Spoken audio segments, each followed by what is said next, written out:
नमस्कार दोस्तों, जय हिंद, वंदे मातरम। अपना सक्षम पॉइंट यूट्यूब चैनल पर एक बार फिर से आप सभी का हार्दिक स्वागत है। फर्स्ट ग्रेड हिस्ट्री सब्जेक्ट के टेस्ट सीरीज सॉल्यूशन में आज 32 नंबर क्लास, जिसके अंदर हम पढ़ने वाले हैं आधुनिक विश्व इतिहास। आधुनिक विश्व इतिहास के आज मेजर टेस्ट सॉल्यूशन की क्लास होगी। आज से पहले हमने 7 क्लासें आधुनिक विश्व इतिहास की टॉपिक वाइज क्लासें की है। आज की क्लास में आधुनिक विश्व इतिहास को जो फर्स्ट ग्रेड सिलेबस में विश्व इतिहास के जितने भी टॉपिक है, उन सारे टॉपिक को कवर करके एक मेजर क्लास है जिसमें 100 से अधिक क्वेश्चन है। तो आप इस क्लास को अंत तक जरूर देखना। करते हैं आज की इस क्लास को शुरू। पहला प्रश्न है कि निम्नलिखित में से कौन सा सुमेलित नहीं है। तो इसमें से कौन सा सुमेलित नहीं है। एक तरफ कुछ पुस्तकें दे रखी है, कुछ रचनाएं दे रखी है, और दूसरी तरफ उन्हें रचनाओं के रचनाकारों के नाम दे रखे हैं। तो इसमें से कौन सा है जो सुमेलित नहीं है। सबसे पहला है द स्कूल एंथेस। द स्कूल एंथेस की जो रचना है ये राफेल के द्वारा की गई थी, यह सत्य है। दूसरा defender of peace. Defender of peace है जो मार्सिलियो की रचना है, यह भी सत्य है। तीसरा जीनियोलॉजी ऑफ द गॉड्स। तो जीनियोलॉजी ऑफ द गॉड्स है जो एडमंड स्पेंसर की रचना नहीं बल्कि बुकाशियो की रचना है। तो जीनियोलॉजी ऑफ द गॉड जो बुकाशियो की रचना है, तो 3 नंबर जो है सत्य है। चौथा है कि on the dignity of man, यह जोवेने पिको देला मिरांडोला की रचना है। तो यह बात है जो सत्य है। तो 3 नंबर ऑप्शन इसका गलत होगा। जीनियोलॉजी ऑफ द गॉड्स की रचना बुकाशियो ने की थी। नेक्स्ट क्वेश्चन है कि निम्नलिखित में से कौन सा कथन कैंटरबरी कैंटरबरी टेल्स के बारे में असत्य है। तो कैंटरबरी टेल्स के बारे में कौन सा कथन है जो असत्य है। कैंटरबरी टेल्स जो एक कहानी संग्रह है, इसकी रचना ब्रिटेन के निवासी थे चौसर, उसके द्वारा की गई थी। तो इससे संबंधित 4 कथन दे रखे हैं। तो इसमें से बताना है कि कौन सा है जो असत्य कथन है। सबसे पहला है कि इसमें हास्य और व्यंग्य के साथ समकालीन लोक जीवन का सजीव चित्रण किया गया है, यह सत्य है। इसकी रचना चौसर ने की थी। तो चौसर ने इसकी रचना की थी जो ब्रिटेन का निवासी था, यह भी सत्य है। तीसरा कि इसमें थॉमस वैकेट के समाधि पर धार्मिक यात्रा के लिए 30 यात्रियों द्वारा सुनाई गई कहानियों का संग्रह, यह भी सत्य है। इसमें 150 कहानियां हैं। तो इसमें 150 नहीं बल्कि 120 कहानियां हैं। तो 4 नंबर ऑप्शन जो गलत है। इसमें 120 कहानियों का संग्रह है। इसमें यानी कि कैंटरबरी टेल्स में 120 कहानियों का संग्रह है। इसकी रचना ब्रिटेन निवासी चौसर ने की थी। चौसर को अंग्रेजी साहित्य का होमर कहा जाता है। लंबी कविता के रूप में सोनेट को जन्म दिया।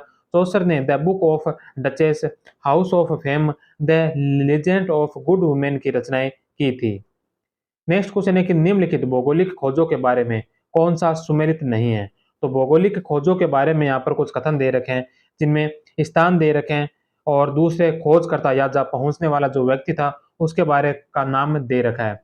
तो सबसे पहला है कि मैक्सिको पहुंचने वाला व्यक्ति था फ्रांसिस्को पिजारो। तो यह बात है जो गलत है, क्योंकि मेक्सिको पहुंचने वाला जो व्यक्ति था वह हेनेडो कोर्टेज था, ना कि फ्रांसिस्को पिजारो। तो पहला ही ऑप्शन इसका गलत है। दूसरा, दक्षिण अमेरिका व फिलीपींस द्वीप समूह। दक्षिण अमेरिका व फिलीपींस द्वीप समूह पहुंचने वाला पहला व्यक्ति मैगलन था, यह सत्य है। लेब्राडोर व न्यू फाउंडलैंड, लेब्राडोर और न्यू फाउंडलैंड पहुंचने वाला पहला व्यक्ति जॉन कैबोट था, यह भी सत्य है। चौथा, केप ऑफ गुड होप। तो केप ऑफ गुड होप की खोज करने वाला पहला व्यक्ति बार्थोलोम्यू डियाज था। तो बार्थोलोम्यू डियाज ने केप ऑफ गुड होप की खोज की थी या यहाँ पर सबसे पहले पहुंचा था। तो यह भी सत्य है। तो 1 नंबर ऑप्शन इसका गलत होगा। स्पेन के हेनेडो कोर्टेज ने स्वर्ण की तलाश अभियान में 1519 में मेक्सिको की खोज की थी। नेक्स्ट क्वेश्चन है कि निम्नलिखित में से कौन सा चित्र राफेल के द्वारा नहीं बनाया गया है। तो राफेल ने बहुत सारे चित्र बनाए थे, तो इसमें से कौन सा चित्र जो राफेल का नहीं है। सबसे पहला चित्र है वर्जिन का विवाह, यह राफेल का चित्र है। द होली फैमिली, यह भी राफेल का है। द डेल्यूज, तो डेल्यूज जो चित्र है यह राफेल का नहीं बल्कि माइकल एंजेलो का है। तो यह जो द डेल्यूज चित्र है यह एंजेलो का है, ना कि राफेल का। तीसरा गलत है। और चौथा, पग्यूफ लियोटेन विद द कार्डिनल्स, तो यह भी चित्र जो राफेल का है। तो 1, 2 और 4 सही है और 3 है जो असत्य है। द डेल्यूज माइकल एंजेलो का चित्र है। नेक्स्ट क्वेश्चन है कि निम्नलिखित में से कौन सी विशेषता 12वीं शताब्दी के पुनर्जागरण की नहीं है। तो 12वीं शताब्दी के पुनर्जागरण की कौन सी विशेषता नहीं है। अरस्तु की प्रारंभिक पुनः प्राप्ति, तो इसमें इस काल में अरस्तु की प्रारंभिक पुण्य प्राप्ति यह सत्य है, एक साहित्यिक विद्या के रूप में धर्मनिरपेक्ष आत्मकथा का लेखन प्रारंभ हुआ था। तो धर्मनिरपेक्ष आत्मकथा का लेखन प्रारंभ हुआ, यही बात इसकी गलत है। यह इस पुनर्जागरण की विशेषता नहीं थी। सामंती यूरोप से शहरी अर्थव्यवस्था की वापसी और मानवतावादी विचारों का विकास, तो मानवतावादी विचारों का भी विकास हुआ था। तो 1, 3 और 4 सही है और 2 है जो असत्य है। नेक्स्ट क्वेश्चन है कि बर्थ ऑफ वेनिस नामक चित्र किसने बनाया था? तो बर्थ ऑफ वेनिस नामक जो चित्र है, यह चित्र बनाया था सैंड्रो बाटिसेली के द्वारा। तो सैंड्रो बाटिसेली के द्वारा बर्थ ऑफ वेनिस नामक चित्र बनाया था। टिंटोरेटो जो पैराडाइज या प्रारंभिक पुनर्जागरण काल की सबसे विशाल पेंटिंग है। अल्ब्रेखत ने adoration of the Magi, the four apostles, the crucified Christ Melencolia नाम से चित्र बनाए थे। सैंड्रो बाटिसेली ने his allegory of spring, birth of Venus नाम से चित्र बनाए थे। नेक्स्ट क्वेश्चन है कि द मोशन ग्रंथ की रचना किसने की थी? तो द मोशन ग्रंथ है जो इसकी रचना की थी गैलीलियो के द्वारा। गैलीलियो ने द मोशन ग्रंथ की रचना की थी। प्रसिद्ध वैज्ञानिक गैलीलियो उत्तरी इटली में पेडुआ विश्वविद्यालय में प्रोफेसर था। गैलीलियो ने अपने ग्रंथ द मोशन में गतिशीलता के नियमों की पुष्टि की। उन्होंने पेंडुलम का सिद्धांत दिया और पेंडुलम दीवार घड़ी बनाई। उसने एक दूरबीन बनाकर ग्रहों की गति को देखा। उसने यह सिद्ध किया कि गिरते हुए पिंडों की गति उनके भार पर नहीं बल्कि दूरी पर निर्भर करती है जहां से वे गिरते हैं। इससे अरस्तु का सिद्धांत गलत साबित हुआ। इस काल में खगोल शास्त्र में हुए इन नवीन सिद्धांतों के प्रतिपादन का ही परिणाम था कि पोप ग्रेगरी 13वें ने 1582 ईस्वी के मध्यकाल में प्रचलित जूलियन कैलेंडर को संशोधित कर नवीन ग्रेगोरियन कैलेंडर प्रचलित करवाया, जो आज भी प्रचलित है। नेक्स्ट क्वेश्चन है कि असत्य कथन को अलग कीजिए। तो इसमें से असत्य कथन बताना है कि कौन सा जो असत्य कथन है।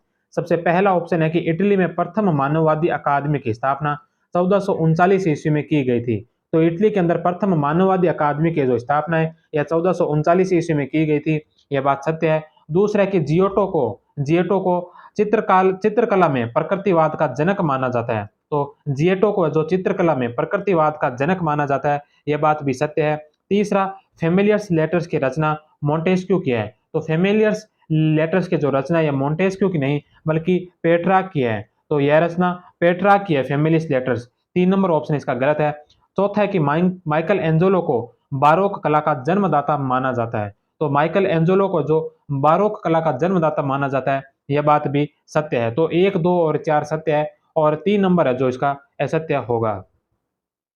फेमिलियस लेटर्स की रचना पेट्रोक ने की थी। पर्शियन लेटर्स की रचना मोंटेस्क्यू ने की थी। लेटर्स ऑन इंग्लिश की रचना जो वाल्टेयर के द्वारा की गई थी। नेक्स्ट क्वेश्चन है कि निम्नलिखित में से कौन सा सुमेलित नहीं है? यहाँ पर कुछ रचनाएं और रचनाकारों के नाम दे रखे हैं। फेरी क्वीन एडमंड स्पेंसर, ये सत्य है। The zoo of Malta Christopher Marlowe की, यह भी सत्य है। ट्रीटाइज ऑन पेंटिंग जो ड्यूरर किया है। तो ट्रीटाइज ऑन द पेंटिंग की जो रचना की थी या ड्यूरर ने नहीं की थी बल्कि लियोनार्डो दा विंची ने की थी। तो लियोनार्डो दा विंची होगा, ड्यूरर इसका गलत है। चौथा है डॉन क्विक्सोट की रचना सर्वेंटीज की है। तो यह बात भी सत्य है। तो 1, 2 और 4 सही है। 3 नंबर जो इसका गलत है। ट्रीटाइज ऑन पेंटिंग की रचना लियोनार्डो दा विंची ने की थी। उन्होंने मोनालिसा, लास्ट सफर नामक कलाकृतियां भी बनाई थी। वर्जिन ऑफ रॉक्स भी उनकी प्रसिद्ध रचना है। वर्जिन ऑफ रॉक्स भी है जो लियोनार्डो दा विंची की एक प्रसिद्ध रचना है।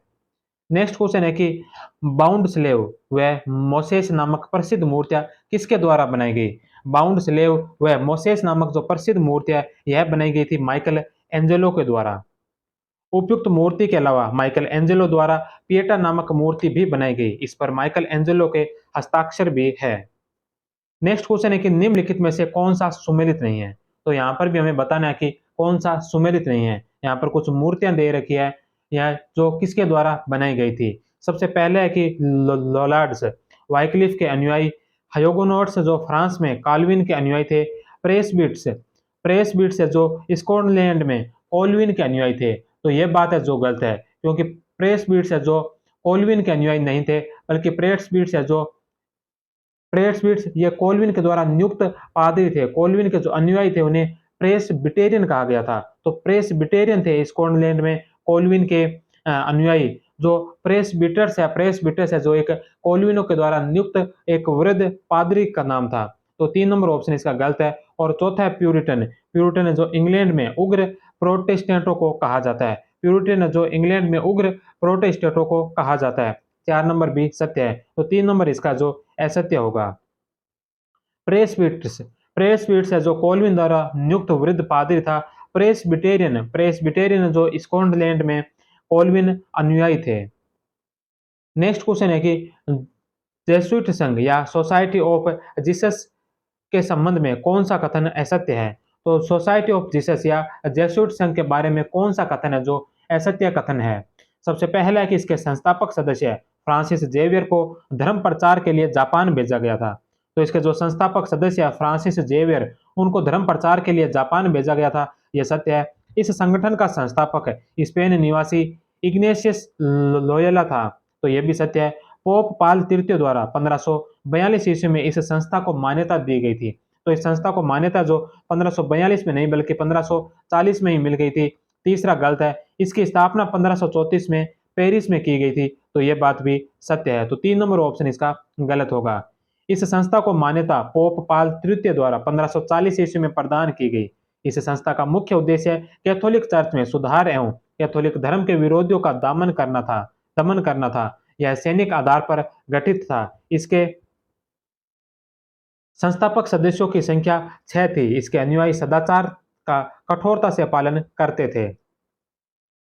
नेक्स्ट क्वेश्चन है कि कौन सा सुमेलित नहीं है। यहाँ पर कुछ घटनाएं दे रखी है और सामने उन घटनाओं के ईयर दे रखे हैं कि कौन सी घटना किस वर्ष की में घटित हुई थी। तो इसमें से कौन सा जो सुमेलित नहीं है। 95 थीसिस जो लिखे गए थे वो 1527 के हैं।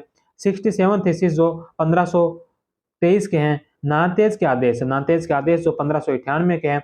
और सेप्टेम्बर टेस्टामेंट की जो रचना की थी, सेप्टेम्बर टेस्टामेंट जो लिखा गया था यह 1520 के अंदर नहीं बल्कि 1522 में लिखा गया था। सेप्टेम्बर टेस्टामेंट जो बाइबल का जर्मनी भाषा में अनुवाद था यह 1522 में किया गया था, ना कि 1520 है। तो 4 नंबर जो इसका असत्य होगा।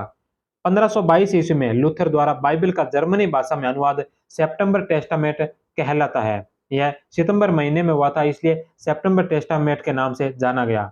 नेक्स्ट क्वेश्चन है कि किस धर्म सुधारक को the morning star of reformation कहा जाता है। तो कौन से धर्म सुधारक है जिनको the morning star of reformation कहा जाता है। तो यह कहा जाता है जॉन वाइक्लिफ को।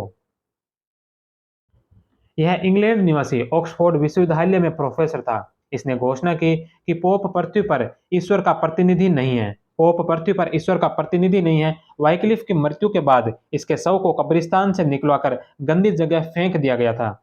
इसको the morning star of reformation कहा जाता है। नेक्स्ट क्वेश्चन है कि निम्नलिखित में से कौन सी मार्टिन लूथर की रचना नहीं है। तो इसमें से कौन सी है जो मार्टिन लूथर की रचना नहीं है।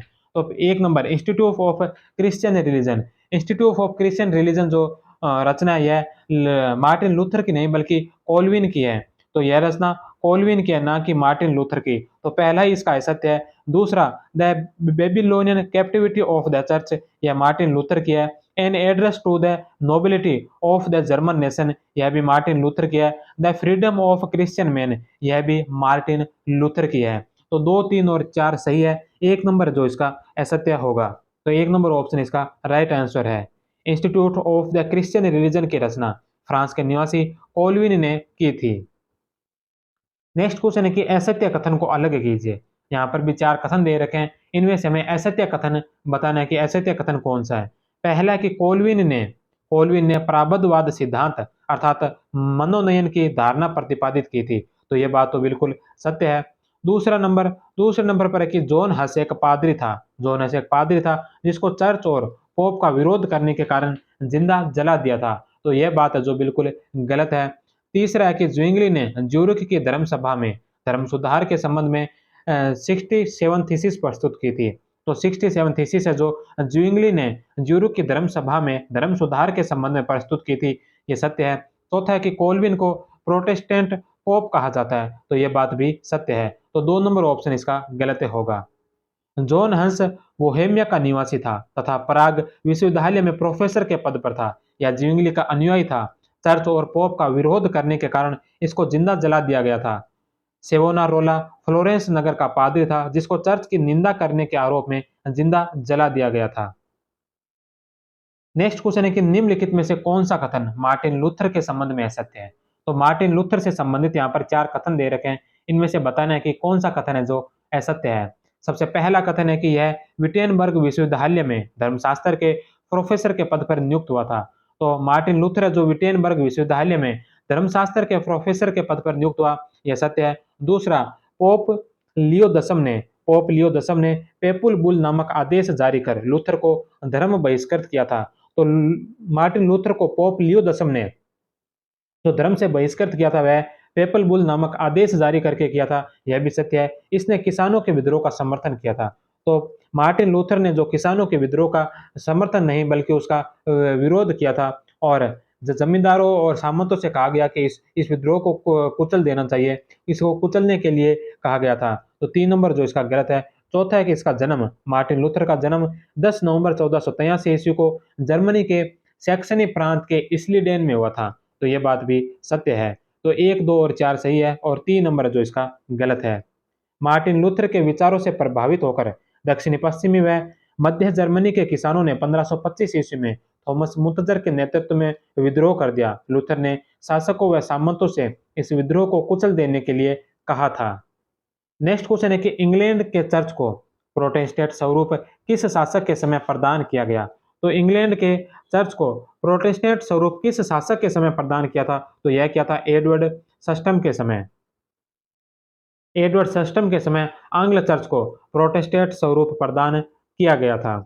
नेक्स्ट क्वेश्चन है कि सजा आप मुझे सुना रहे हैं। सजा आप मुझे सुना रहे हैं, जलाया मुझे जा रहा है, मगर डर से आप ज्यादा कांप रहे हैं, यह कथन किसका था। तो यह कथन था जाइडिनो ब्रूनो को। जाइडिनो ब्रूनो ने कहा था कि सजा आप मुझे दे रहे हैं, जलाया मुझे जा रहा है, मगर डर आप लेकिन डर है जो आप ज्यादा कांप रहे हैं, मगर डर से आप है जो ज्यादा कांप रहे हैं। तो यह बात कही थी जाइडिनो ब्रूनो के द्वारा। ब्रूनो ने कहा था कि न पृथ्वी ब्रह्मांड का केंद्र है और न सूर्य। उसने इस बात पर जोर दिया कि पृथ्वी सूर्य के चारों ओर घूमती है और ध्रुवों पर चपटी है। इस कारण 16 फरवरी 1600 ईस्वी में इसको जिंदा जला दिया गया था। नेक्स्ट क्वेश्चन है कि वाणिज्यवाद की मुख्य विशेषता कौन सी है। तो वाणिज्यवाद की मुख्य विशेषता कौन कौन सी है, यहाँ पर कूट की सहायता से हमें बताना है कि इनमें से कौन कौन सा जो वाणिज्यवाद की मुख्य विशेषताएं हैं। व्यापारी हितों के लिए आधिकारिक उपनिवेश स्थापित करने पर बल, तो यह वाणिज्यवाद की विशेषता है। उच्च सीमा शुल्क दरें, यह भी वाणिज्यवाद की मुख्य विशेषताओं में से एक है। आयात की अपेक्षा निर्यात पर अधिक बल और संयुक्त स्कंद कंपनियों का निर्माण, तो ये चारों हैं जो वाणिज्यवाद की विशेषताएं हैं। तो 1, 2 और 3, 4, 4 नंबर ऑप्शन इसका राइट होगा। नेक्स्ट क्वेश्चन है कि कोलबर्टवाद का संबंध किस देश से है। तो कोलबर्टवाद का जो संबंध है यह फ्रांस से है। 3 नंबर ऑप्शन। कोलबर्ट फ्रांस का वित्त मंत्री था जिसने फ्रांस में वाणिज्यवादी नीतियों को अपनाया, इसलिए यहाँ वाणिज्यवाद को कोलबर्टवाद भी कहा जाता है। जर्मनी में इसको कॉमर्लिज्म कहते हैं। नेक्स्ट क्वेश्चन है कि वाणिज्यवाद के संबंध में कौन सा कथन असत्य है। तो वाणिज्यवाद के बारे में असत्य कथन बताना है कि कौन सा कथन है जो असत्य कथन है। सबसे पहला कि इंग्लैंड का शासक है हेनरी अष्टम वाणिज्यवाद का समर्थक शासक था। तो इंग्लैंड का जो शासक था हेनरी अष्टम, यह वाणिज्यवाद का समर्थक शासक था, यह बात सत्य है। 14वीं से 16वीं शताब्दी को वाणिज्यवाद का युग कहा जाता है, यह भी सत्य है। लेसेज फेयर नीति के कारण वाणिज्यवाद का पतन हुआ था। तो लेसेज फेयर नीति के कारण वाणिज्यवाद का पतन हुआ था, यह बात है जो बिल्कुल गलत है। चौथा है कि ब्रिटिश अर्थशास्त्री एडम स्मिथ ने वेल्थ ऑफ नेशन में सर्वप्रथम वाणिज्यवाद शब्द का प्रयोग किया था, तो यह बात भी सत्य है। तो 1, 2 और 4 सही है और 3 नंबर है जो इसका असत्य है। 16वीं सदी से 18वीं सदी के अंत तक का युग वाणिज्यवाद का युग कहलाता है। इंग्लैंड के हेनरी सप्तम, हेनरी अष्टम, एलिजाबेथ, पुर्तगाल के शासक हेनरी नेविगेटर, स्पेन के चार्ल्स पंचम तथा फ्रांस के लुई दसम ने वाणिज्यवाद को समर्थन दिया था। नेक्स्ट क्वेश्चन है कि निम्नलिखित में से कौन सा वाणिज्यवादी विचारक नहीं है। तो कौन है इसमें वाणिज्यवादी विचारक नहीं है। तो एंटोनियो सीरा, सर जोसिया चाइल्ड और विलियम पेंटी, ये तीनों है जो वाणिज्यवाद के विचारक है, लेकिन क्वेस ने जो वाणिज्यवाद के विचारक नहीं है। एडमंड स्मिथ, ट्रूगो, क्वेस ने आदि वाणिज्यवाद के आलोचक थे। नेक्स्ट क्वेश्चन है कि निम्नलिखित में से कौन सा सुमेलित नहीं है? तो इसमें से कौन सा जो सुमेलित नहीं है? Water frame. वाटर फ्रेम का जो आविष्कार किया था, जो इसका ये किया था रिचर्ड आर्कराइट के द्वारा, ये सत्य है। पावरलूम का आविष्कार सैमुअल क्रॉम्पटन के द्वारा। तो पावरलूम का आविष्कार है जो सैमुअल क्रॉम्पटन के द्वारा नहीं बल्कि कार्टराइट के द्वारा किया गया था। तो 2 नंबर जो इसका है सत्य है। तीसरा, कॉटन जिन का आविष्कार हेली व्हिटने के द्वारा और स्पिनिंग जेनी का आविष्कार हार्ग्रीव्स के द्वारा किया गया था। तो 1, 3 और 4 सही है और 2 नंबर है जो इसका असत्य है।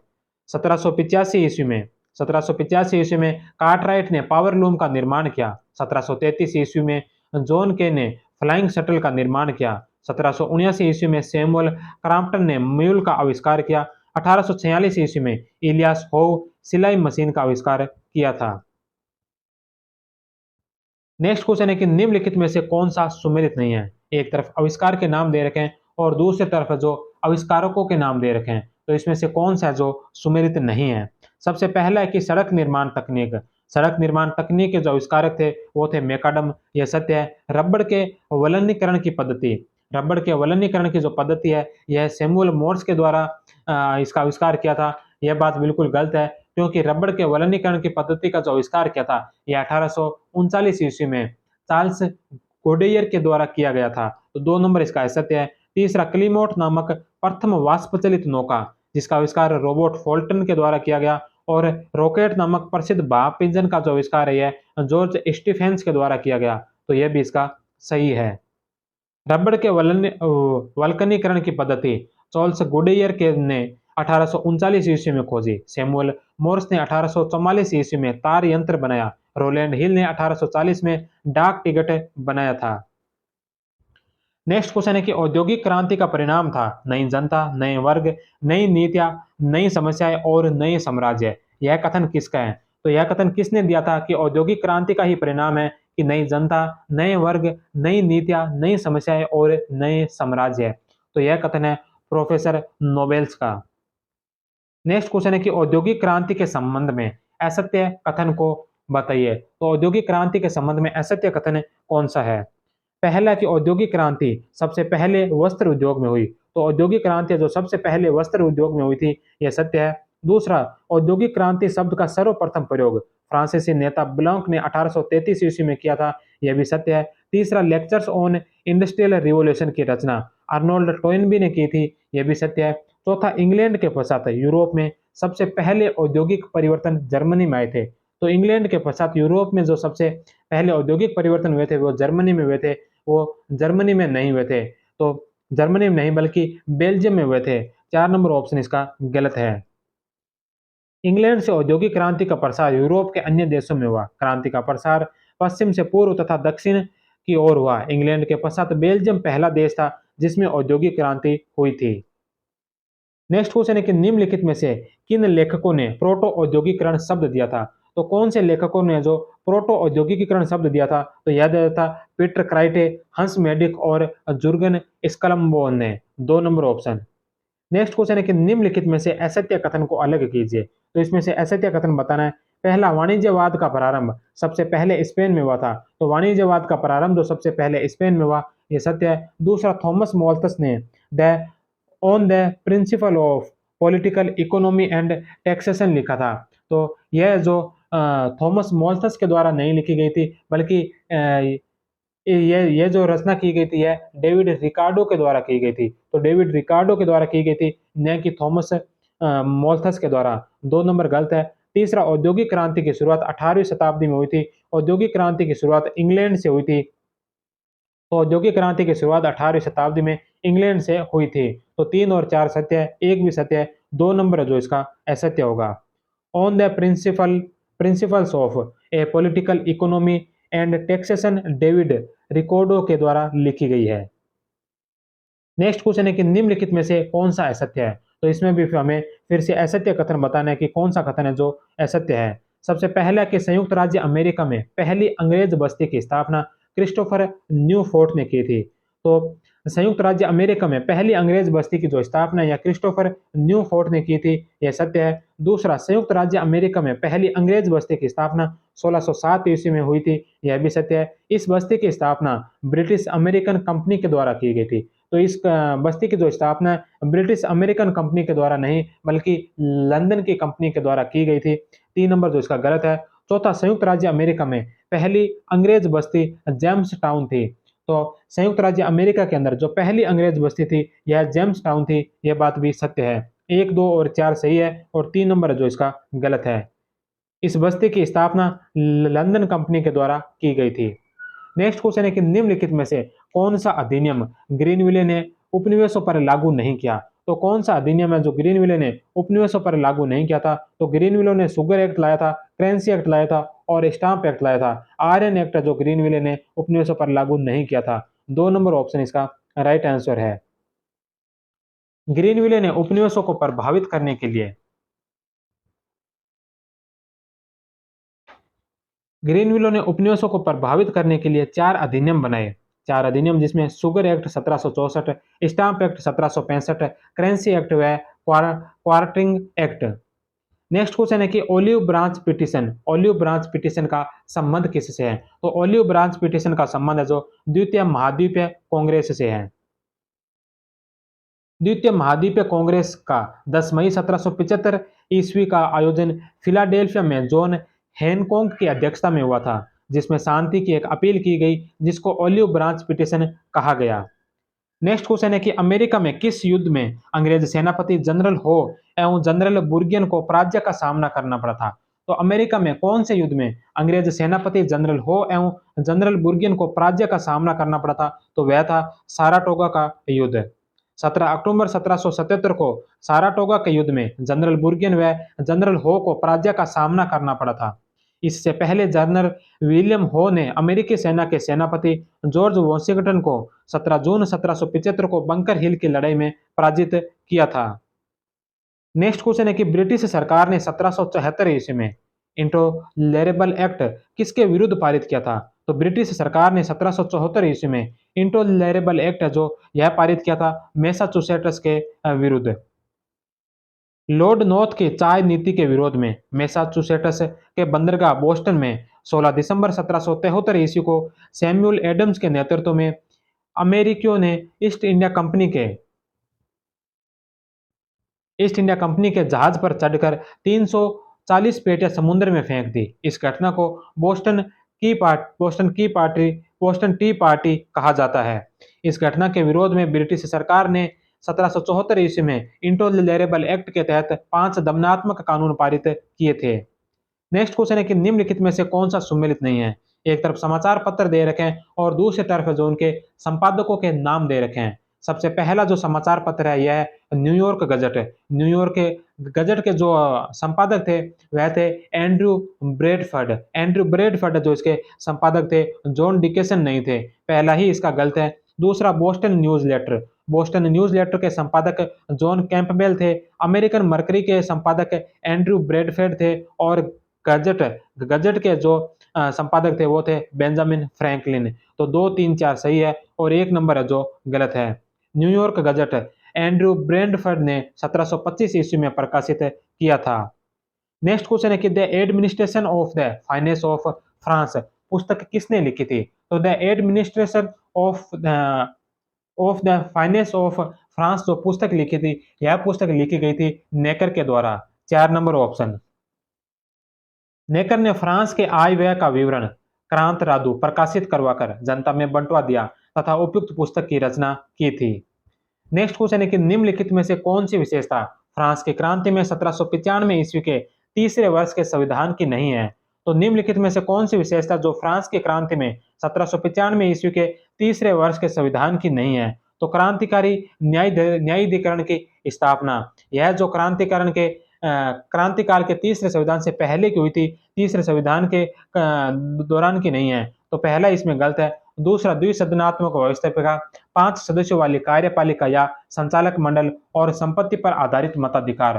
तो ये तीनों है जो विशेषताएं तीसरे संविधान के एक समय की है। 1 नंबर ऑप्शन इसका राइट होगा। क्रांतिकारी न्यायाधिकरण की स्थापना क्रांतिकाल के तीसरे संविधान के पहले की गई थी। आतंक के राज के समय जन सुरक्षा समिति, सामान्य सुरक्षा समिति व क्रांतिकारी न्यायाधिकरण की स्थापना की गई थी। नेक्स्ट क्वेश्चन है कि निम्नलिखित में से कौन सा सुमेलित नहीं है। तो निम्नलिखित में से कौन सा सुमेलित नहीं है। एक तरफ कुछ घटनाएं दे रखी है और सामने उनके ईयर दे रखे हैं कि कौन सी घटना जो किस ईयर से संबंधित है। सबसे पहली है कि टेनिस कोर्ट की शपथ। टेनिस कोर्ट की शपथ जो 20 जून 1789 को हुई थी, यह सत्य है। बोस्टिल के दुर्ग का पतन जो 14 जुलाई 1789 को हुआ था, यह भी सत्य है। फ्रांस में मानव अधिकारों की घोषणा। तो फ्रांस में जो मानव अधिकारों के की घोषणा हुई थी, यह 4 अगस्त 1789 को नहीं बल्कि 27 अगस्त 1789 को हुई थी। तो यह 4 अगस्त नहीं है बल्कि 27 अगस्त है। 4 अगस्त को जो फ्रांस में विशेषाधिकारों का त्याग किया गया था। तो 3 नंबर जो इसका गलत है। और चौथा, स्टेट्स जनरल का अधिवेशन है जो 5 मई 1789 को हुआ था, यह भी सत्य है। तो 1, 2 और 4 सही है और 3 है जो इसका असत्य है। फ्रांस में मानव अधिकारों की घोषणा 27 अगस्त 1789 ईस्वी को की गई। 4 अगस्त 1789 ईस्वी को फ्रांस में विशेषाधिकारों का त्याग किया गया था। नेक्स्ट क्वेश्चन है कि नेपोलियन बोनापार्ट के संबंध में असत्य कथन को अलग कीजिए। तो नेपोलियन बोनापार्ट के संबंध में असत्य कथन को जो अलग करना है। सबसे पहला इसमें है कि नेपोलियन ने 14 जुलाई 1801 ईस्वी को पोप के साथ कॉनकॉर्डेट का समझौता किया था। तो यह बात जो सही है। दूसरा, आर्थिक क्षेत्र पर सरकारी नियंत्रण स्थापित करने के उद्देश्य से 1802 ईस्वी में बैंक ऑफ फ्रांस का गठन किया था। तो बैंक ऑफ फ्रांस का जो गठन हुआ था, यह 1802 में नहीं बल्कि 1800 ईस्वी में किया गया था। तो दूसरा इसका गलत है। तीसरा, ऑस्ट्रिया को हराकर 1801 में ल्यूनविले की संधि की थी, यह भी सत्य है। चौथा, 2 दिसंबर 1804 को नोत्रे दामा गिरजाघर में राज्याभिषेक हुआ और फ्रांस का सम्राट बना। तो यह बात भी सत्य है। तो 2 नंबर इसका असत्य होगा। नेक्स्ट क्वेश्चन है कि नेपोलियन ने मित्र राष्ट्रों के साथ फाउंटेन ब्लू की संधि कब की थी।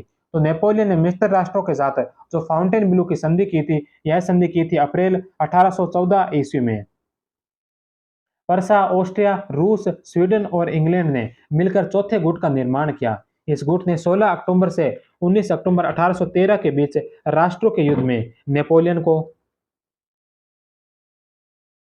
को पराजित किया। इसके बाद नेपोलियन को लगातार पराजय का सामना करना पड़ा और अंत में मार्च 1814 ईस्वी में लाओ में हारने के बाद फाउंटेन ब्लू नामक स्थान पर मित्र राष्ट्रों से संधि कर ली।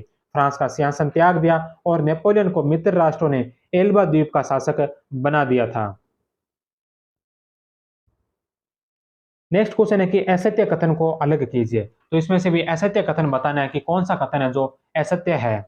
सबसे पहला है कि मैजिनी ने 1831 ईस्वी में फ्रांस में यंग इटली की स्थापना की थी। तो मैजिनी ने 1831 में फ्रांस के अंदर यंग इटली की स्थापना की, यह सत्य है। दूसरा, मैजिनी ने इटेलियो पोपेलो तथा संयुक्त इटली नामक समाचार पत्र निकाले थे। तो इटेलिया पोपेलो और संयुक्त इटली नामक समाचार पत्र जो मैजिनी ने प्रकाशित करवाए थे, यह भी सत्य है।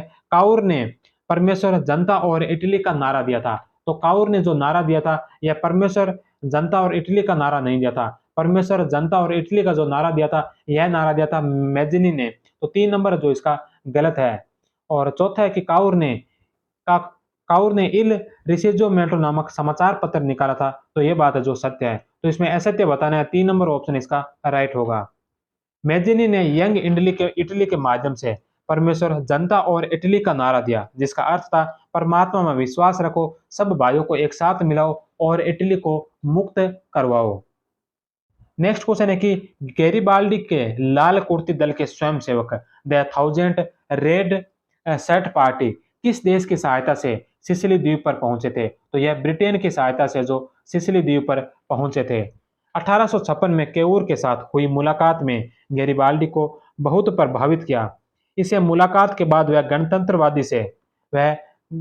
गणतंत्रवादी से वैज्ञानिक राजतंत्र का समर्थक बन गया। अपनी सेवाएं विक्टर एमुनुअल को समर्पित कर दी। सिसिली के प्रमुख लोकतंत्रवादी फ्रांसिस्को क्रिस्पी द्वारा आमंत्रित करने पर गैरिबाल्डी ने 5 मई 1860 को अपने प्रसिद्ध 1000 वास्तविक संख्या 1136 लाल कुर्ती दल के सदस्यों के साथ जेनेवा से सिसिली के लिए प्रस्थान किया। इस समय फर्डिनेंड द्वितीय की मृत्यु के बाद फ्रांसीसी द्वितीय यहाँ का शासक बना। 11 मई को गेरिबाल्डी मार्सला पहुंच गया और इंग्लैंड की सहायता से उसके सैनिक सिसिली में उतर गए। 15 मई को कैल्टाफिमी नामक स्थान पर नेपल्स की सेना को पराजित कर उसने पोलेर्मो पर अधिकार कर लिया। जून के अंत तक सिसिली पर भी अधिकार हो गया था। नेक्स्ट क्वेश्चन है कि इटली को वेनेशिया की प्राप्ति किस समझौते या संधि से हुई थी? तो इटली को वेनेशिया की जो प्राप्ति हुई थी यह हुई थी प्राग की संधि के तहत। अप्रैल 1866 ईस्वी में प्रसा व इटली में यह तय हुआ कि ऑस्ट्रिया प्रसा युद्ध के समय इटली ऑस्ट्रिया पर आक्रमण कर देगा। 1866 को सेडोवो के निर्णायक युद्ध में ऑस्ट्रिया को प्रसा से पराजय का सामना करना पड़ा। इसके बाद अगस्त 1866 में ऑस्ट्रिया और प्रसा के मध्य प्राग की संधि हुई, जिसके तहत वेनेशिया इटली को देना तय हुआ। नेक्स्ट क्वेश्चन है जोलवरिन की स्थापना कब की गई थी? तो जोलवरिन की स्थापना जो 1819 ईस्वी में की गई थी। फ्रेडरिक लिस्ट के विचारों की प्रेरणा से प्रसा ने 1819 ईस्वी में स्वार्जबर्ग सेंदोर शोसन नामक एक छोटे से राज्य के साथ सीमा शुल्क संबंधी अर्थात जोलवरिन का समझौता किया। 1834 ईस्वी तक इसमें 18 जर्मन राज्य सम्मिलित हो गए थे। नेक्स्ट क्वेश्चन है कि निम्नलिखित में से कौन सा कथन गेस्टाइन समझौते के संबंध में असत्य है? तो कौन सा कथन है जो गेस्टाइन समझौते के संबंध में असत्य कथन है?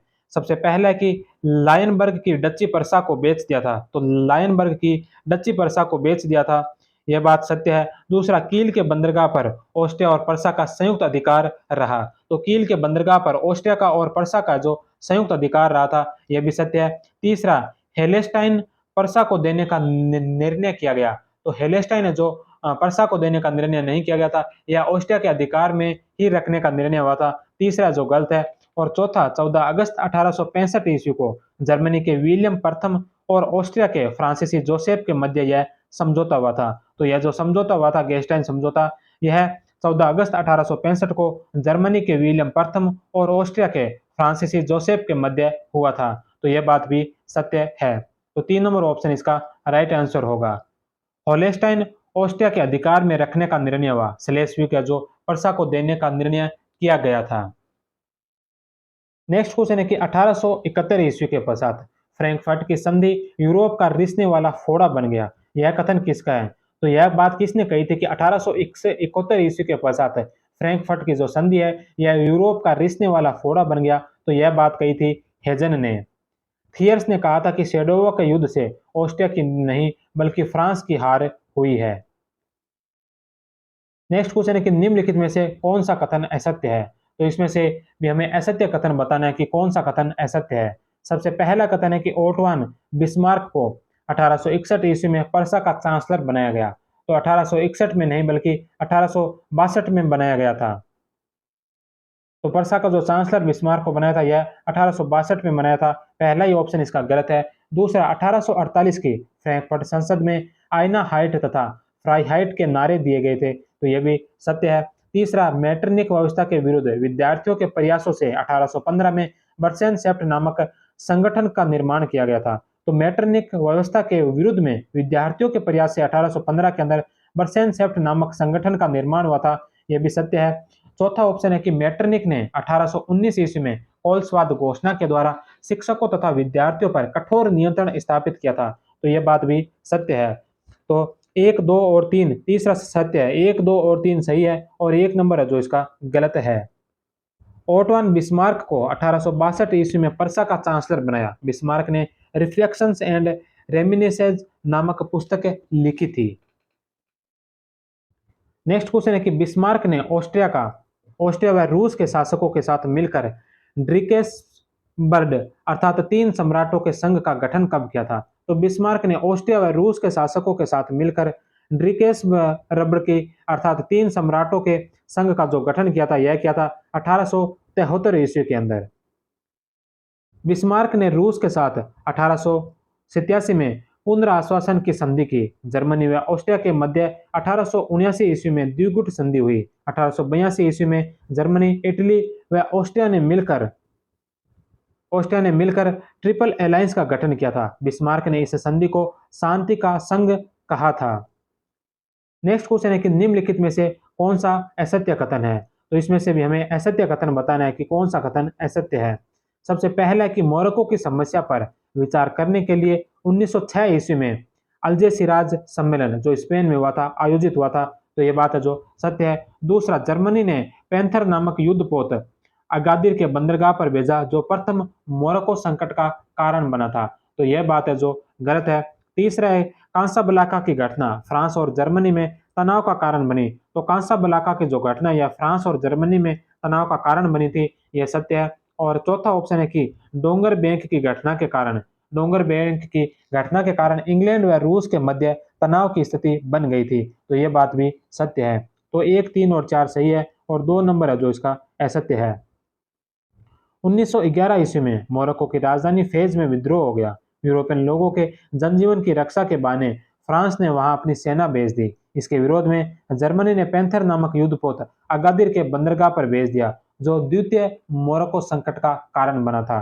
तो ये जो जर्मनी ने पैंथर नामक जो युद्धपोत भेजा था अगादिर बंदरगाह पर, इससे द्वितीय मोरक्को संकट का कारण बना था, ना कि प्रथम मोरक्को संकट का।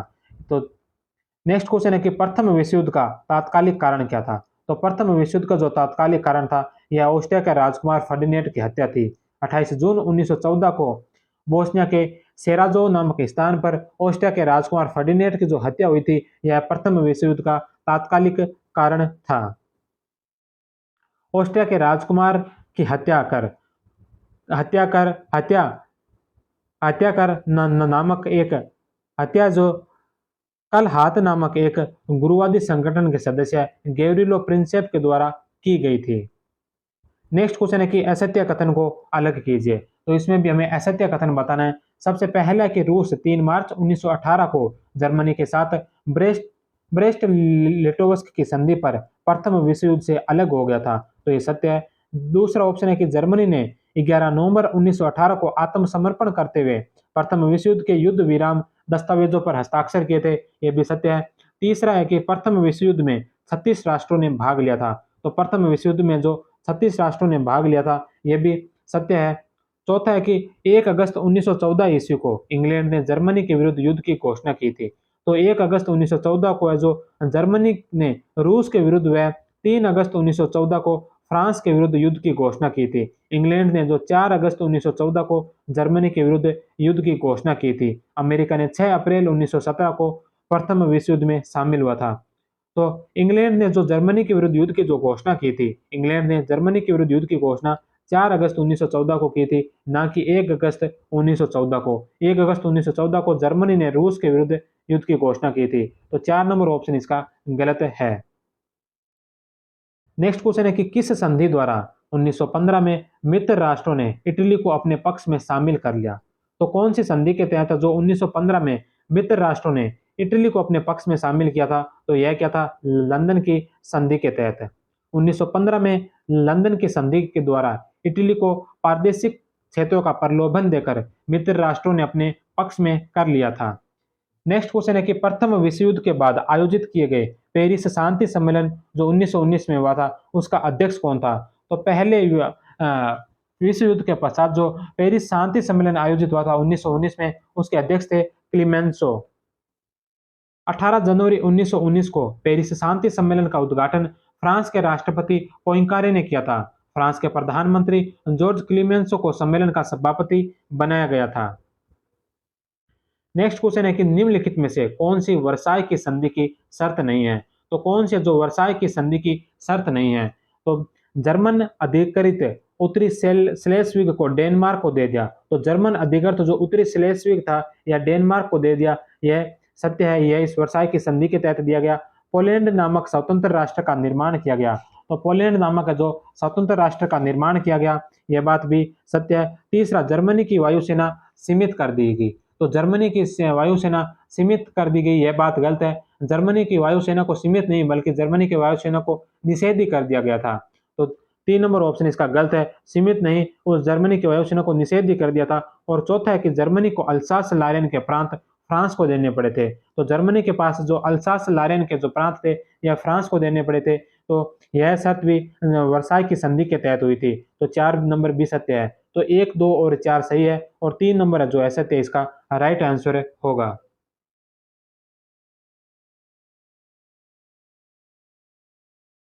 जर्मनी में किसी भी प्रकार की वायुसेना रखने का निषेध कर दिया गया था। जर्मनी में अनिवार्य सैनिक सेवा समाप्त कर दी गई। जर्मनी की स्थल सेना की संख्या अधिकारियों सहित 1 लाख निर्धारित की गई। जर्मनी की नौसैनिक शक्ति को भी सीमित कर दिया गया था। नेक्स्ट क्वेश्चन है कि रूस में किस जार को जार लिबरेटर या मुक्ति दिलाने वाला जार कहा गया? तो रूस में मुक्ति दिलाने वाला जार किसे कहा गया था? तो यह कहा गया था अलेक्जेंडर द्वितीय को। पीटर महान को आधुनिक रूस का जन्मदाता कहा जाता है। अलेक्जेंडर द्वितीय ने 1861 ईस्वी में कृषक दासों की मुक्ति की घोषणा की, जिसके कारण उसे जार मुक्तिदाता कहा जाता है। रूस की क्रांति के समय रूस में रोमनो राजवंश का शासन था। नेक्स्ट क्वेश्चन है कि लेनिन द्वारा नई आर्थिक नीति की घोषणा कब की गई थी? तो यह की गई थी 1921 में। 1921 ईस्वी में नई आर्थिक नीति की घोषणा की गई, जिसके तहत कृषि का राष्ट्रीयकरण किया गया, सामूहिक खेती प्रारंभ की गई, उद्योगों का राष्ट्रीयकरण किया गया। 1928 में प्रथम पंचवर्षीय योजना लागू की गई। इस प्रकार यह योजना 1928 ईस्वी तक जारी रही थी। नेक्स्ट क्वेश्चन है कि असत्य कथन को छांटे। तो इनमें से बताना है कि कौन सा कथन है जो असत्य कथन है। सबसे पहला है कि कोमिर्टन या तृतीय साम्यवादी अंतरराष्ट्रीय संगठन की स्थापना 1919 में की गई थी, तो यह सत्य है। दूसरा ऑप्शन है कि अप्रैल 1919 में लेनिन के द्वारा अप्रैल थीसिस जारी की गई थी। तो अप्रैल थीसिस 1919 में नहीं बल्कि 1917 में जारी की गई थी। 2 नंबर ऑप्शन इसका गलत होगा। तीसरा कि 1922 ईस्वी में रूस और जर्मनी के बीच रिपेलो की संधि हुई थी। तो 1922 में जो रूस और जर्मनी के बीच रिपेलो की संधि हुई थी, यह भी सत्य है।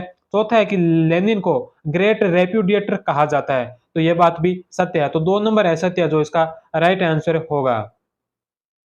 अप्रैल 1917 में फिनलैंड से लौटने के बाद लेनिन ने अप्रैल थीसिस जारी की थी। नेक्स्ट क्वेश्चन है कि सोशल डेमोक्रेटिक पार्टी बोल्शेविक और मेनसेविक में कब विभाजित हुई? तो सोशल डेमोक्रेटिक जो पार्टी है, बोल्शेविक और मेनसेविक दो अलग अलग पार्टी में विभाजित कब हुई थी? तो यह हुई थी 1903 ईस्वी में। 1903 में सोशल डेमोक्रेटिक पार्टी का दूसरा अधिवेशन पहले ब्रुसेल्स और बाद में लंदन में आयोजित हुआ। इसमें यह बोल्शेविक तथा मेनसेविक में विभाजित हो गया। इस्क्रा नामक समाचार पत्र का संचालन 1904 में मेनसेविकों के हाथों में आ गया। प्लाखोनोव के नियंत्रण में 1905 ईस्वी तक यह समाचार पत्र प्रकाशित हुआ था। नेक्स्ट क्वेश्चन है कि असत्य कथन को छांटे। तो इन 4 ऑप्शनों में से बताना है कि कौन सा कथन है जो असत्य कथन है। सबसे पहला है कि ब्रिटेन ने 1931 ईस्वी में स्वर्ण मान का परित्याग किया था। तो ब्रिटेन ने 1931 में स्वर्ण मान का परित्याग किया था, ये सत्य है। दूसरा, 1933 ईस्वी में अमेरिका के राष्ट्रपति रूजवेल्ट ने मंदी से निपटने के लिए न्यू डील की घोषणा की थी। तो 1933 ईस्वी में अमेरिका में रूजवेल्ट ने मंदी से निपटने के लिए न्यू डील की घोषणा की थी, यह भी सत्य है। तीसरा है कि अमेरिका में 1932 में राष्ट्रीय भूख यात्रा आयोजित की गई थी। तो राष्ट्रीय भूख यात्रा जो है ये 1932 में आयोजित की गई थी, लेकिन अमेरिका में नहीं बल्कि इंग्लैंड में की गई थी। तो 3 नंबर इसका गलत है। चौथा है कि 29 अक्टूबर 1929 को अमेरिका का विश्व प्रसिद्ध शेयर बाजार वॉल स्ट्रीट एक्सचेंज धराशायी हो गया था। तो यह बात भी सत्य है। तो 1, 2 और 4 सत्य है। 3 नंबर है जो इसका असत्य होगा। सितंबर अक्टूबर 1932 ईस्वी में इंग्लैंड में राष्ट्रीय भूख यात्रा आयोजित की गई थी। नेक्स्ट क्वेश्चन है कि किसने मुसोलिनी को पाखंडी सीजर कहा था? तो मुसोलिनी को जो पाखंडी सीजर किसने कहा था? तो मुसोलिनी को जो पाखंडी सीजर कहा था, यह कहा था ब्लेन टेलर के द्वारा। डेनिथ मैकिस्टिम ने मुसोलिनी को आश्चर्यजनक आडंबरी कहा। मुसोलिनी को ड्यूस या ड्यूचे भी कहा जाता है। नेक्स्ट क्वेश्चन है कि असत्य कथन को पहचानिए। तो असत्य कथन बताना है कि असत्य कथन कौन सा है। 11 फरवरी 1931 को पोप पायस द्वितीय के साथ लेटरन समझौता हुआ था। तो यह जो समझौता हुआ था लेटरन समझौता, यह पोप पायस द्वितीय के साथ पोप पायस सॉरी 11वें के साथ हुआ था। और ये पोप पायस 11वें के साथ जो हुआ था ये 1931 में नहीं बल्कि 1929 में हुआ था। तो 1 नंबर ऑप्शन इसका गलत है। दूसरा है कि 1923 में लाल कुर्ती के सशस्त्र दल को विघटित कर उन्हें राष्ट्रीय नागरिक सेवा में भर्ती किया गया, तो यह सत्य है। 30 अक्टूबर 1922 को इसी को मुसोलिनी रोम पहुंचा था, यह भी सत्य है। 23 मार्च 1919 को मिलान नगर में फासियो डी कप्टिमेंतो नामक संगठन की स्थापना की गई थी, तो यह भी सत्य है। तो 1 नंबर इसका असत्य होगा। पोप पाइस 11वें के साथ 11 फरवरी 1929 को लेटरन समझौता हुआ था। नेक्स्ट क्वेश्चन है कि निम्नलिखित में से कौन सा समाचार पत्र मुसोलिनी का नहीं था? तो कौन सा समाचार पत्र है जो मुसोलिनी का नहीं था? तो परालेतारी है जो ये मुसोलिनी का नहीं था, बल्कि बोल्शेविक पार्टी का मुखपत्र था। लाल लोटा दी क्लासे, पपोलो द इटालिया और अवंती, ये तीनों जो समाचार पत्र है जो मुसोलिनी के समाचार पत्र थे। प्लाटेतारी बोल्शेविक पार्टी का मुखपत्र था। मुसोलिनी द्वारा राष्ट्रीय सिंडिकेट संघ की स्थापना कब की गई? तो मुसोलिनी के द्वारा राष्ट्रीय सिंडिकेट संघ की जो स्थापना की गई थी, यह की गई थी 1926 ईस्वी में। 1926 में मुसोलिनी के द्वारा राष्ट्रीय सिंडिकेट संघ की स्थापना की गई। इसमें कुल जो 13 सिंडिकेट थे। नेक्स्ट क्वेश्चन है कि असत्य कथन को पहचानिए। तो इसमें भी हमें असत्य कथन बताना है कि कौन सा कथन है जो असत्य है। सबसे पहला है कि जर्मनी ने फ्रेडरिक एबर्ट की सरकार ने 11 नवंबर 1918 को युद्ध विराम की संधि पर हस्ताक्षर किए थे। तो जर्मनी के अंदर फ्रेडरिक एबर्ट की सरकार ने जो 11 नवंबर 1918 को युद्ध विराम की संधि पर हस्ताक्षर किए थे, ये सत्य है। दूसरा, जर्मनी 1929 ईस्वी में राष्ट्र संघ का सदस्य बना। तो जर्मनी जो राष्ट्र संघ का सदस्य बना था, यह 1929 में नहीं बल्कि 1926 के अंदर बना था। तो दूसरा इसका असत्य है। तीसरा, जर्मनी विदेश मंत्री स्टेट्समैन के प्रस्ताव पर 7 देशों का एक सम्मेलन अक्टूबर 1925 में लोकार्नो में हुआ था, यह भी सत्य है। चौथा है कि वाइमर संविधान का शुभारंभ 14 अगस्त 1919 ईस्वी को हुआ था। तो वाइमर संविधान का जो शुभारंभ है यह 14 अगस्त 1919 को हुआ था, यह भी सत्य है। तो 1, 3 और 4 सही है। चौथा है जो जर्मनी है जो राष्ट्र संघ में सदस्य बना था, यह बना था 1926 ईस्वी में। नेक्स्ट क्वेश्चन है कि हिटलर के द्वारा जर्मन मजदूर दल की स्थापना कब की गई थी? तो हिटलर के द्वारा जो जर्मन मजदूर दल की जो स्थापना की गई थी, यह स्थापना की गई थी 1919 ईस्वी में। 3 number option. Nazi youth league Nazi youth league की स्थापना 1922 में की गई थी। National socialist German labour party की स्थापना जो 1920 ईस्वी में की गई थी। नेक्स्ट क्वेश्चन है कि निम्नलिखित में से कौन सा असत्य कथन है? तो इसमें से असत्य कथन बताना है। सबसे पहला कि रोम बर्लिन टोक्यो दूरी का गठन 1937 में हुआ था। तो रोम बर्लिन और टोक्यो दूरी का जो गठन है यह 1937 में हुआ था, यह सत्य है। दूसरा, ऑस्ट्रिया का जर्मनी में विलय 1938 में हुआ। तो ऑस्ट्रिया का जर्मनी में विलय 1938 में हुआ था, यह भी सत्य है। तीसरा, राइनलैंड का सैन्यकरण जर्मनी द्वारा 1935 में किया गया था। तो राइनलैंड का जो सैन्यकरण है यह जर्मनी द्वारा 1935 में नहीं बल्कि 1936 में किया गया था। तो 3 नंबर इसका गलत है। चौथा है कि जर्मनी ने 1935 ईस्वी में सार पर अधिकार किया था, तो यह इसका सत्य है। तो असत्य पूछा है, 3 नंबर ऑप्शन इसका राइट होगा। नेक्स्ट क्वेश्चन है कि निम्नलिखित में से कौन सा देश म्यूनिक समझौते में शामिल नहीं था? तो म्यूनिक समझौते में कौन सा देश शामिल नहीं था?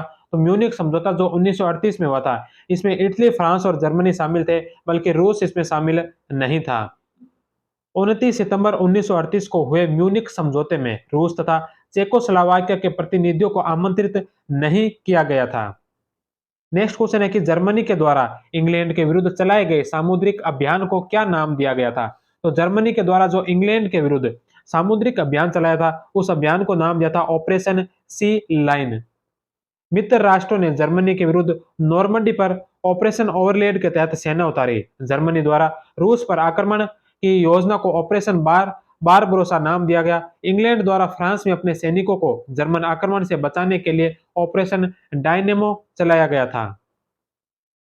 नेक्स्ट क्वेश्चन है कि जापान ने अमेरिकी नौसेना अड्डे पर पर्ल हार्बर प्रशांत महासागर में स्थित जो पर्ल हार्बर है, इस अड्डे पर जापान ने अमेरिकी नौसेना का जो अड्डा था पर्ल हार्बर, इस पर आक्रमण कब किया था? तो इस पर जापान ने आक्रमण किया था 7 दिसंबर 1941 को। अमेरिकी नौसैनिक अड्डे पर्ल हार्बर पर जापानी आक्रमण 7 दिसंबर 1941 को हुआ। इसके विरोध में अमेरिका ने 8 दिसंबर 1941 को जापान के विरुद्ध युद्ध की घोषणा की थी। नेक्स्ट क्वेश्चन है कि द्वितीय विश्व युद्ध मूलतः जर्मनी का प्रतिशोध लेने का युद्ध था। विश्व युद्ध है जो जर्मनी का प्रतिशोध लेने का युद्ध था, यह कथन किसने कहा था? तो यह कथन कहा था साइरल फोल्स के द्वारा। इटली मित्र राष्ट्रों के विरुद्ध युद्ध में कब शामिल हुआ था? तो इटली जो मित्र राष्ट्रों के विरुद्ध युद्ध में शामिल हुआ था, यह हुआ था 10 जून 1940 को। नेक्स्ट क्वेश्चन है कि असत्य कथन को अलग कीजिए। तो इसमें से असत्य कथन बताना है।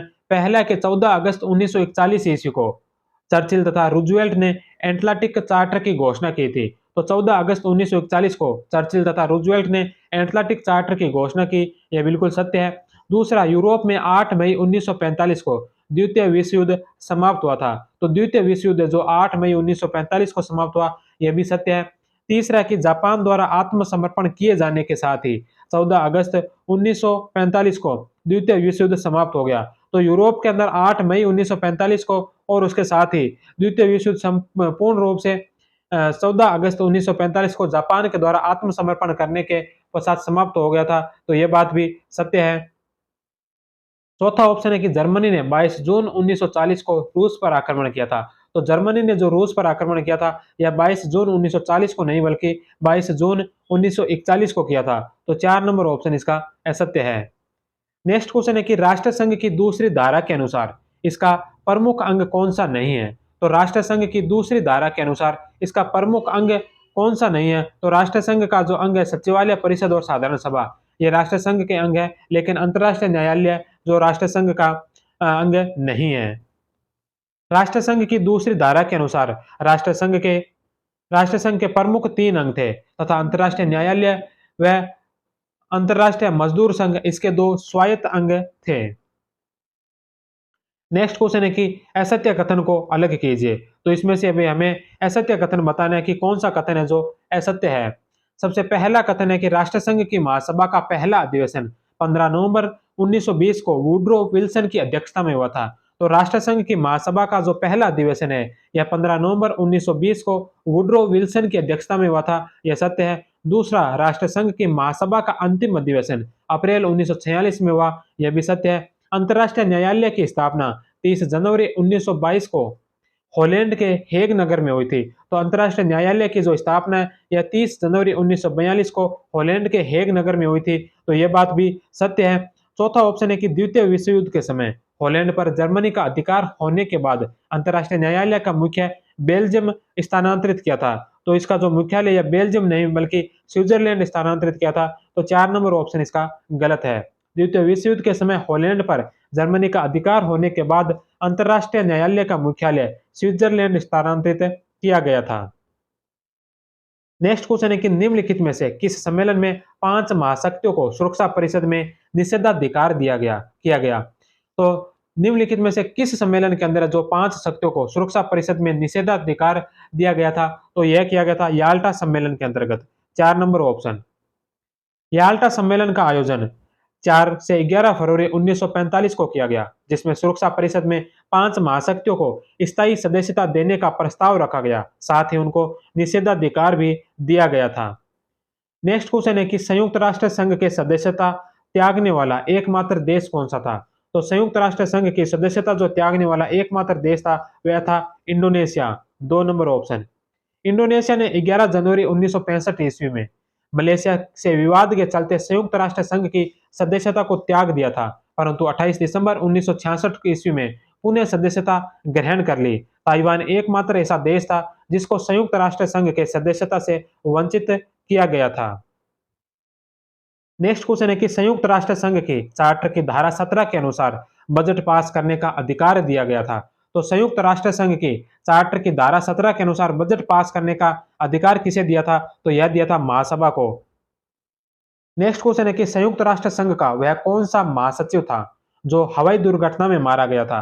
तो संयुक्त राष्ट्र संघ का वह महासचिव कौन था जो हवाई दुर्घटना में मारा गया था। तो वह था डेग हेमरसोल्ड। 3 नंबर ऑप्शन। डेग हेमरसोल्ड स्वीडन निवासी था। वह अप्रैल 1953 से सितंबर 1961 तक संयुक्त राष्ट्र संघ का महासचिव रहा। सितंबर 1961 ईस्वी में अफ्रीका में हवाई दुर्घटना में इसकी मृत्यु हो गई थी। त्रिग्यवली नॉर्वे संयुक्त राष्ट्र संघ के प्रथम महासचिव थे। नेक्स्ट क्वेश्चन है कि कल्चर सिस्टम का संबंध किस देश से था। तो कल्चर सिस्टम का जो संबंध था यह था इंडोनेशिया से। 3 नंबर ऑप्शन। 1930 ईस्वी में डच शासकों ने इंडोनेशिया में आर्थिक समृद्धि को आधार बनाकर यह नीति लागू की थी। नेक्स्ट क्वेश्चन है कि 31 अगस्त 1957 को किस देश ने मरडेका की घोषणा की थी? तो 31 अगस्त 1957 को कौन से देश ने मरडेका की घोषणा की थी? तो यह की थी मलेशिया ने। 31 अगस्त 1957 को मलेशिया ने मरडेका की यानी स्वतंत्रता की घोषणा की गई। 1963 ईस्वी में मलेशियन संघ की स्थापना की गई थी।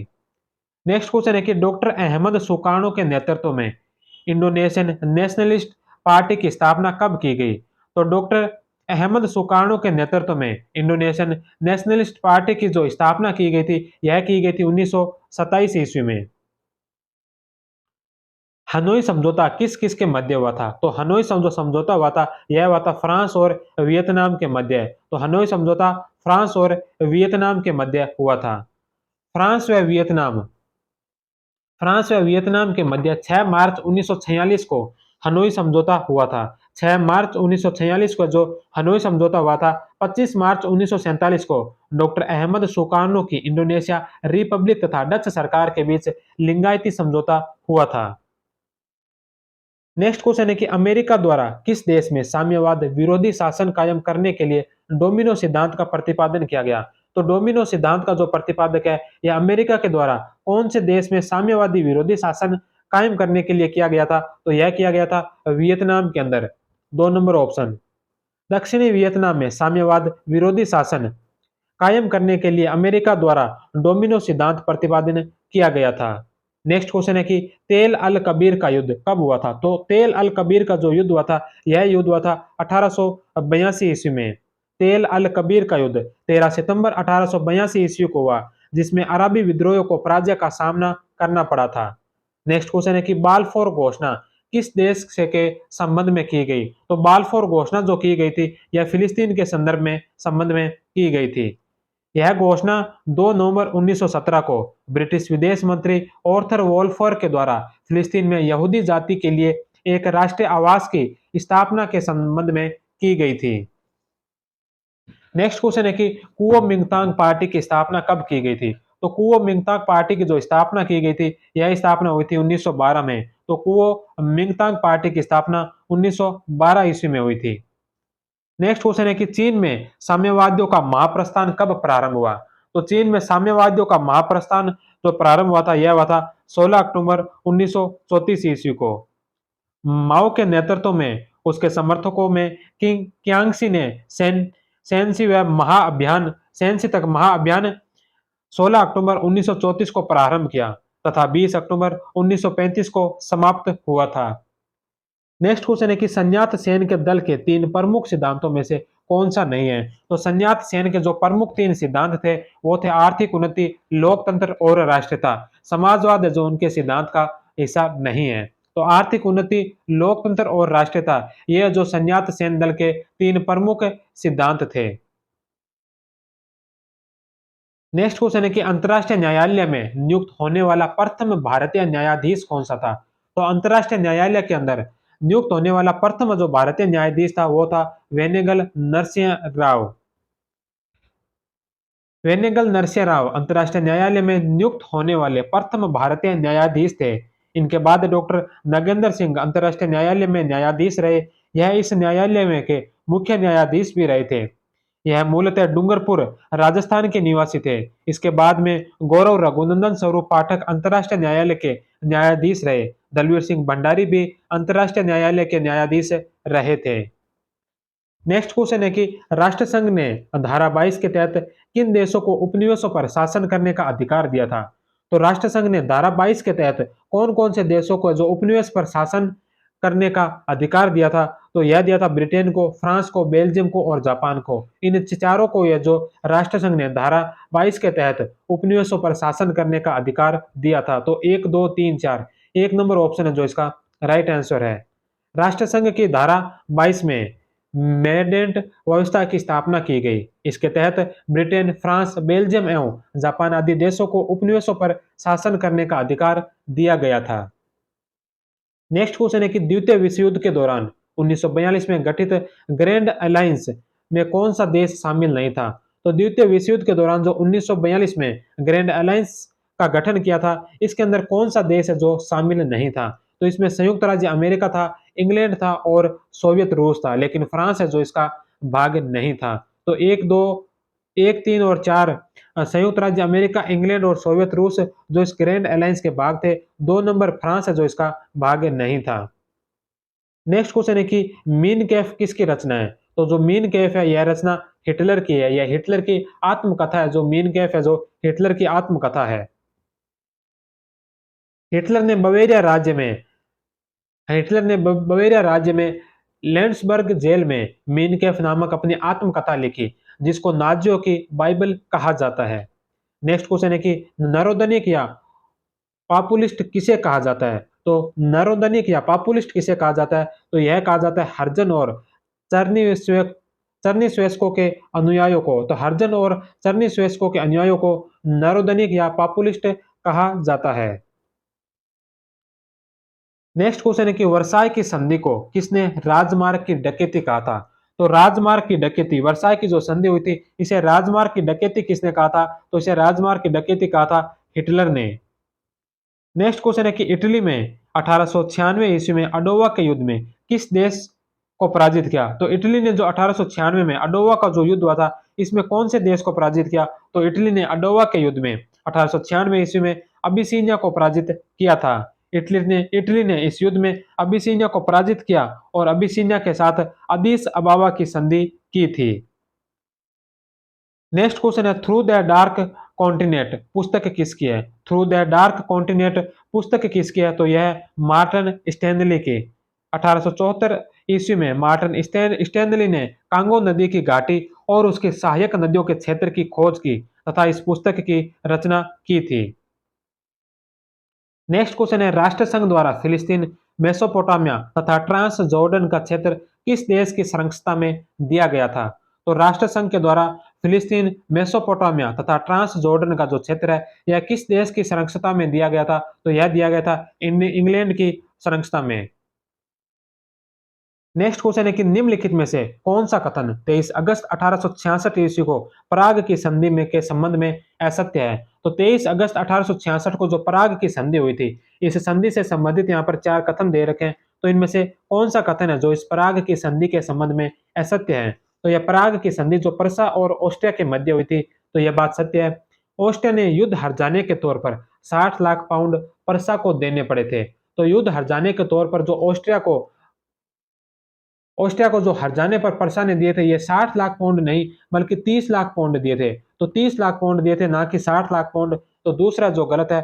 तीसरा, ऑस्ट्रिया ने इटली को वेनेशिया देना स्वीकार किया था। तो ऑस्ट्रिया ने इटली को जो वेनेशिया देना स्वीकार किया यह भी सत्य है। 1815 ईस्वी की वीना कांग्रेस के तहत गठित जर्मन परिषद को समाप्त करने का निर्णय लिया गया। तो इस प्राग की संधि के तहत 1815 में वीना कांग्रेस के तहत गठित जो जर्मन परिषद थी उसे समाप्त करने का निर्णय लिया। यह बात भी सत्य है। तो 1, 3 और 4 सही है और 2 नंबर है जो इसका असत्य होगा। इस संधि के तहत ऑस्ट्रिया को युद्ध हार जाने के तौर पर 30 लाख पाउंड प्रसा को देने पड़े थे। नेक्स्ट क्वेश्चन है कि द्वितीय विश्व युद्ध के दौरान पीला खतरा द्वितीय विश्व युद्ध के दौरान पीला खतरा शब्द का प्रयोग निम्नलिखित में से किस देश के लिए किया गया था? तो दूसरे विश्व युद्ध के दौरान पीला खतरा जो शब्द का प्रयोग किया था यह किया था जापान के लिए। अमेरिका में लोकप्रिय प्रेस ने जापान को एशियाई खतरे के रूप में पहचानने और एशिया के कई प्रवासियों का वर्णन करने के लिए पीला संकट वाक्यांश को अपनाया था। नेक्स्ट क्वेश्चन और आज की क्लास का अंतिम क्वेश्चन है कि प्रथम विश्व युद्ध की किस लड़ाई में ब्रिटेन ने पहली बार टैंकों का इस्तेमाल किया था? तो फर्स्ट वर्ल्ड वॉर के अंदर कौन सी लड़ाई में ब्रिटेन ने पहली बार जो टैंकों का इस्तेमाल किया था? तो यह किया था सोmme के युद्ध के दौरान। 15 सितंबर 1916 को फल्स कोर्सलेट की लड़ाई में सोmme पर पहली बार टैंकों का इस्तेमाल किया गया। एक बार गुप्त हथियार का अनावरण होने के बाद ब्रिटिश सैनिकों को उनकी पहली झलक मिली थी। और इसी के साथ आज की क्लास यहीं पर समाप्त होती है। आज की क्लास के साथ ही हमने विश्व इतिहास के 8 क्लासें कंप्लीट कर लिया। विश्व इतिहास से पहले हमने 24 क्लासें जो भारतीय इतिहास से संबंधित थी वो भी कंप्लीट कर लिया है। कल की क्लास से हम राजस्थान के इतिहास को शुरू करेंगे। राजस्थान के इतिहास के संबंधित 7 क्लासें जो यूनिट वाइज टेस्ट की होगी वो होगी और 8वीं क्लास है जो मेजर टेस्ट की होगी। उसके पश्चात 10 क्लासें और बन सकी जिनमें 5 5 क्लासें जो सब्जेक्ट वाइज़ होगी, जिसमें 3 इंडिया हिस्ट्री की, 1 वर्ल्ड हिस्ट्री की और 1 राजस्थान हिस्ट्री की होगी। और अंतिम जो 5 क्लासें हैं, उनमें हम संपूर्ण पाठ्यक्रम को लेकर 5 बड़े टेस्ट के करेंगे, जो जिनमें 150 प्रश्न होंगे। तो आप सभी आगे की क्लासें भी इसी प्रकार कंटिन्यू देखते रहें। तब तक आप सभी का बहुत-बहुत धन्यवाद। जय हिंद, वंदे मातरम।